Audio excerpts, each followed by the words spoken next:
Assalamualaikum warahmatullahi wabarakatuh. Perkenalkan, nama saya Hendro Anasrullah. Ingin mempresentasikan proyek UAS multimedia. Eh, yang pertama, pertemuan 10 sumber daya multimedia. Hardware multimedia. Yang pertama, scanner pemindai bahasa Inggris. Scanner merupakan suatu alat yang digunakan untuk memindai suatu bentuk maupun sifat benda seperti dokumen, foto, gelombang, suhu, dan lain-lain. Hasil pemindaian itu pada umumnya akan ditransformasikan ke dalam komputer sebagai data digital.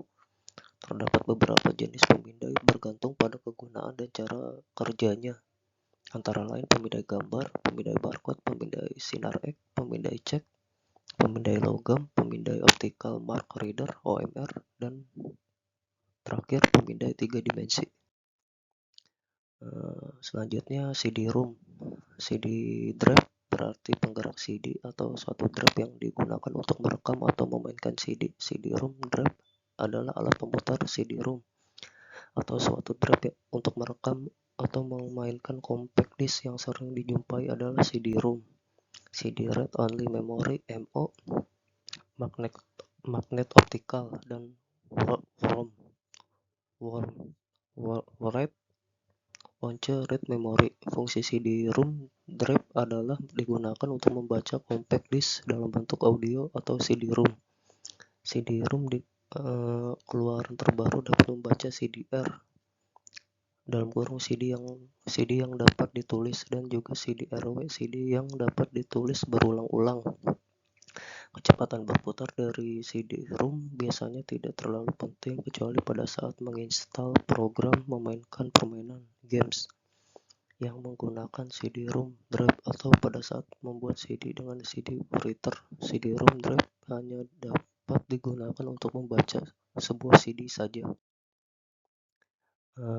Selanjutnya, video board. Video graphic array (VGA) adalah merupakan sebuah standar tampilan komputer analog yang dipasarkan pertama kali oleh IBM pada tahun 1987.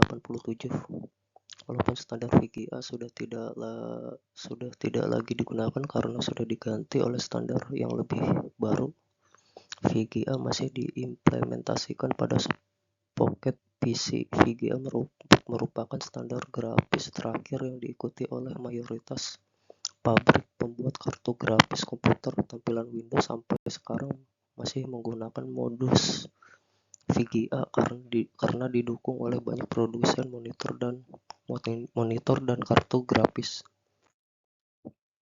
Selanjutnya ada sound card.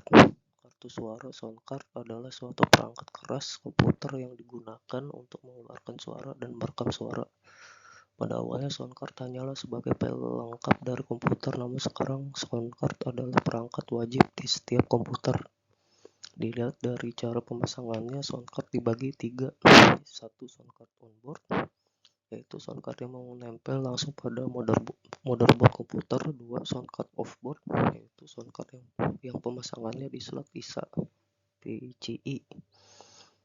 Pada motherboard rata-rata sekarang sudah menggunakan PCI. 3, sound card eksternal adalah sound card yang penggunaannya disambungkan oleh komputer melalui port eksternal seperti USB atau firewire. Selanjutnya, software multimedia. Perangkat lunak multimedia adalah komponen-komponen dalam data processing system berupa program-program untuk mengontrol bekerjanya sistem komputer multimedia. Perangkat lunak ini digolongkan menjadi 3 bagian, yaitu bahasa pemrograman multimedia, perangkat lunak sistem multimedia, dan perangkat lunak aplikasi multimedia. Bahasa pemrograman multimedia. Bahasa pemrograman multimedia adalah bahasa-bahasa yang digunakan programmer untuk membuat aplikasi multimedia. Contohnya Assembly, C++, Power Builder, DLP, SQL, Visual Basic, dan Java. Yang B, perangkat lunak sistem multimedia. Perangkat lunak ini terdiri dari sistem operating system, misalnya Windows, Unix, Linux, atau macOS. Perangkat lunak lainnya adalah aplikasi utility application, misalnya aplikasi antivirus. Selanjutnya C. Perangkat lunak aplikasi multimedia. Perangkat lunak aplikasi multimedia merupakan aplikasi-aplikasi yang dibuat oleh personal atau organisasi untuk pengguna yang beroperasi dalam bidang-bidang multimedia spesifik seperti grafik 2D, modeling, dan animasi. Selanjutnya D. Perangkat pengolah teks. Aplikasi pengolah teks yang banyak digunakan misalnya Microsoft Word, sedangkan beberapa aplikasi pengolah teks yang bersifat open source, misalnya OpenWriter, KWRiter, dan AbiWord. Selanjutnya pertemuan 14, kompresi citra. Pendahuluan, data tidak hanya disajikan dalam bentuk teks, tetapi juga dapat berupa gambar, audio, dalam kurung bunyi suara musik, dan video. Gambar dalam banyak tulisan dikenal juga dengan istilah citra. Demikian pula istilah ini akan digunakan dalam bab ini. Dibandingkan dengan teks, citra mempunyai karakteristik tersendiri, yaitu citra merupakan data yang kaya dengan informasi. Citra merupakan suatu representasi, gambaran, kemiripan atau imitasi dari suatu objek. Citra sebagai keluaran suatu sistem perekaman data dapat bersifat optik berupa foto, bersifat analog berupa sinyal-sinyal video seperti gambar pada monitor televisi, atau bersifat digital yang dapat langsung disimpan pada suatu media penyimpanan. Citra digital merupakan sebuah array yang berisi nilai real maupun kompleks yang direpresentasikan dengan deretan bit tertentu. Citra dapat dikelompokkan menjadi dua bagian, yaitu citra diam still image adalah citra tunggal yang tidak bergerak, dan citra bergerak moving image, yaitu rangkaian citra diam yang ditampilkan secara beruntun sehingga memberikan kesan pada mata sebagai gambar yang bergerak. Beberapa macam representasi citra. Citra monokrom, bitmap, dan citra biner. Karakteristik setiap pixel disimpan sebagai 1 bit 0 dan 1. Sebuah citra monokrom dengan ukuran frame 640 x 480 membutuhkan 37,5 KB ruang penyimpanan. Dithering sering digunakan untuk menampilkan citra monokrom. Satu citra monokrom bitmap. Citra biner diperoleh melalui proses pemisahan piksel-piksel berdasarkan derajat keabuan yang dimilikinya. Piksel yang memiliki derajat keabuan lebih kecil dari nilai batas yang ditentukan akan diberikan nilai 0, sementara piksel yang memiliki derajat keabuan yang lebih besar dari batas akan diubah menjadi bernilai 1. Proses pemisahan piksel-piksel tersebut dapat dilihat sebagai berikut. Proses pemisahan piksel-piksel berdasarkan derajat keabuan.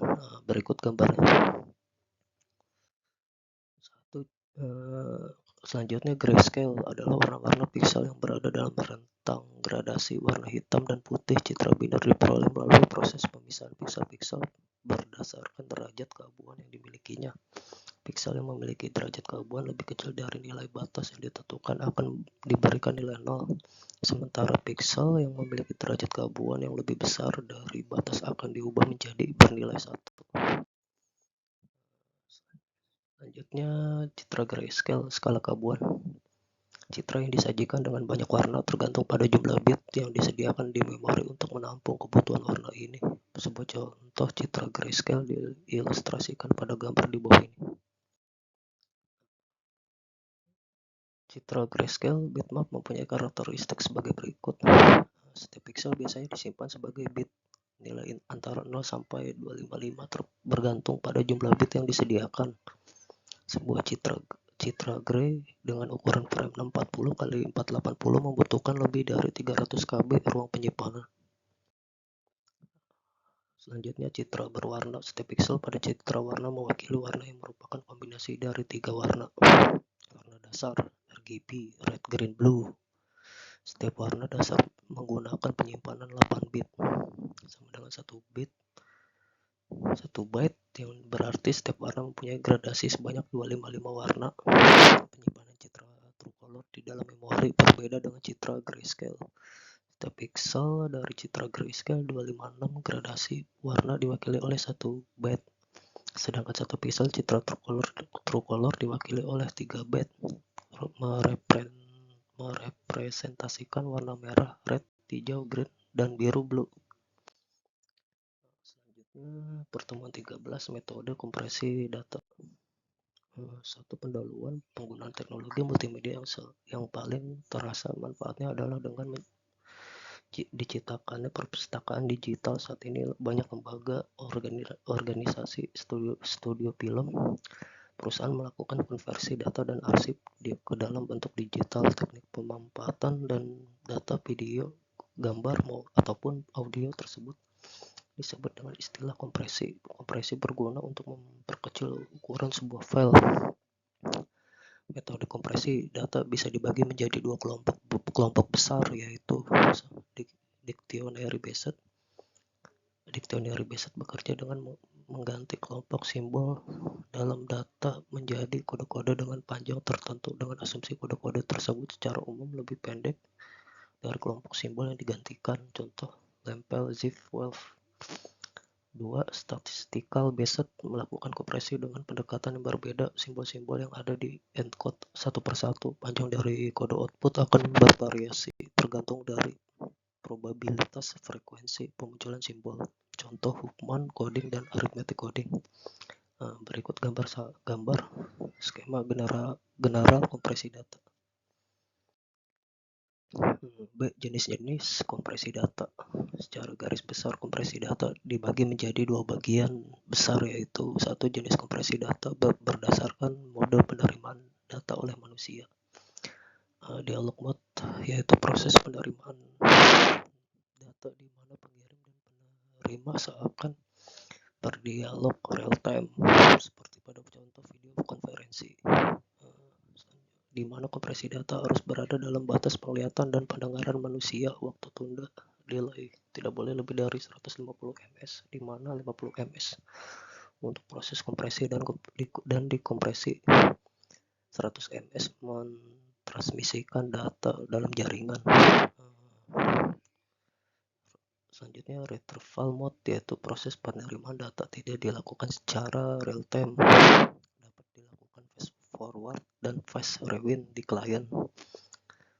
Dapat dilakukan random access terhadap data dan dapat bersifat interaktif. Dua jenis kompresi data berdasarkan output. Lossy compression, teknik kompresi di mana data hasil dikompresi tidak sama dengan data sebelum dikompresi, namun sudah cukup untuk digunakan. Contoh, MP3 streaming media, JPEG, MPEG, dan WMA. Kelebihan ukuran file lebih kecil dibanding lossless, namun masih tetap memenuhi syarat untuk digunakan. Biasanya teknik ini membuang bagian-bagian data yang sebenarnya tidak begitu berguna, tidak begitu dirasakan, tidak begitu dilihat oleh manusia, sehingga manusia masih beranggapan bahwa data tersebut masih bisa digunakan walaupun sudah dikompresi. Misal, terdapat image asli berukuran 12,249 byte. Kemudian dilakukan kompresi dengan JPEG kualitas 30 dan berukuran 1869 bits. Berarti image tersebut 85% lebih kecil dari ratio kompresi 15%. Selanjutnya, lossless compression, teknik kompresi di mana data hasil kompresi dapat dekompres lagi dan hasilnya tepat sama seperti data sebelum proses kompresi. Contoh, aplikasi zip, RAR, gzip, dan 7 strip zip. Teknik ini digunakan jika dibutuhkan data setelah dikompresi harus dapat diekstrak, dikompres lagi tepat sama. Contoh pada data teks, data program, garis miring binar, beberapa image seperti GIF dan PNG. Kadangkala ada data-data yang setelah dikompresi dengan teknik ini ukurannya menjadi lebih besar atau sama. C. Aplikasi kompresi. Terdapat beberapa aplikasi kompresi untuk teks yang populer digunakan. 1. Zip file format ditemukan oleh Phil Katz.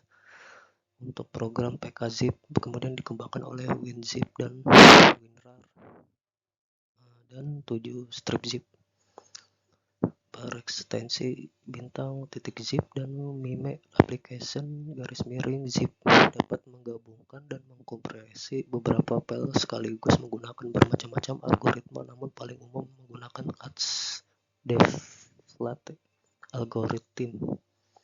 Beberapa metode zip shrinking merupakan metode variasi dari LZW. Reducing merupakan metode yang mengkombinasikan metode same bit sequence based dan probability based encoding. Implocoding menggunakan metode bit sequence based dan Shannon-Fano encoding. Devlate menggunakan LZW, Zip 2 dan lain-lain. Aplikasi WinZip oleh Nicomec Computing.